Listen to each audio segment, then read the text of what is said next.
You are still planning to vote absentee, you can, but you really should have your ballots filled out and mailed in for the August 11th primary by Thursday, this Thursday.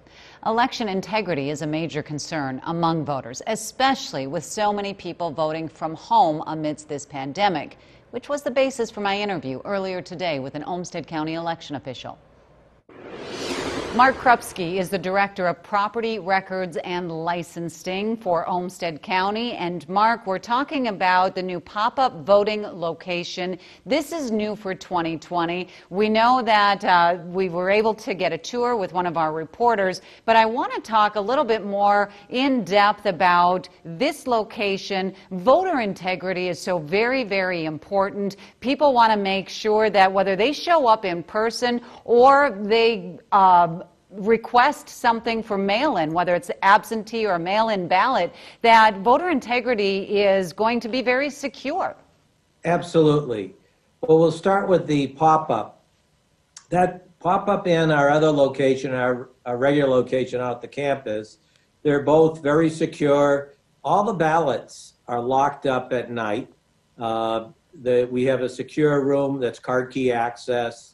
Okay, let's talk about the number of requests for the mail-in ballots and the absentee ballots. There is a difference if I request an absentee ballot than a mail-in one, and the numbers from the 2016 election to now. Yeah, there is a difference. We have been encouraging Olmsted County voters. We have 94,750 registered voters, and we're encouraging them to vote by mail. Why? Because of COVID-19. We want to reduce the spread. And so we mailed out a absentee ballot application, and then that is signed by the voter if they choose to do so and sent back. And that application, you can choose the primary, the general election in November, or you could choose both. And most people have chosen to vote to receive that have responded. We've mailed out about 24,000 so far, and we've received back just about 10,000. And in 2016, how many did we have? About 660. But we've got safety precautions in place, and voting in person, you know, people would say would be much more secure than, than a mail-in ballot. Well, first of all, you're operating on an assumption that the mail-in ballot's not secure, and I don't think that's a correct assumption, unless we've totally lost faith in our postal department, which I have not. We've encouraged to do mail ballots, but we fully understand not everybody's going to do that. But let's say half the people do that.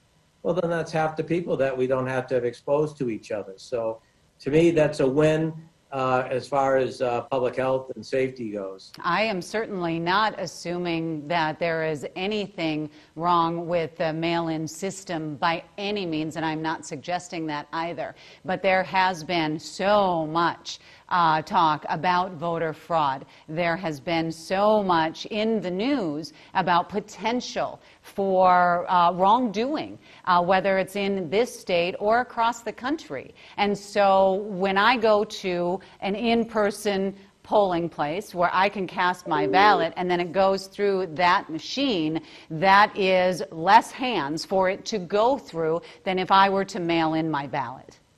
We're certainly cognizant of all the different concerns out there. Some may be real, some imagined, but we're aware that there's just a lot of hypervigilance around this election, which only points to the importance of this election, I think.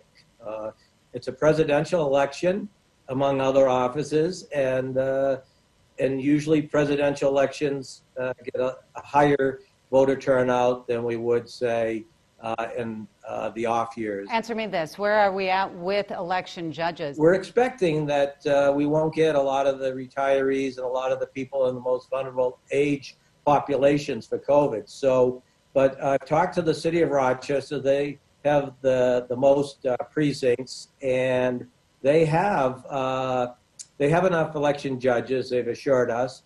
I'm told they have upwards of between 450 and 500 election judges, which should be sufficient for the primary.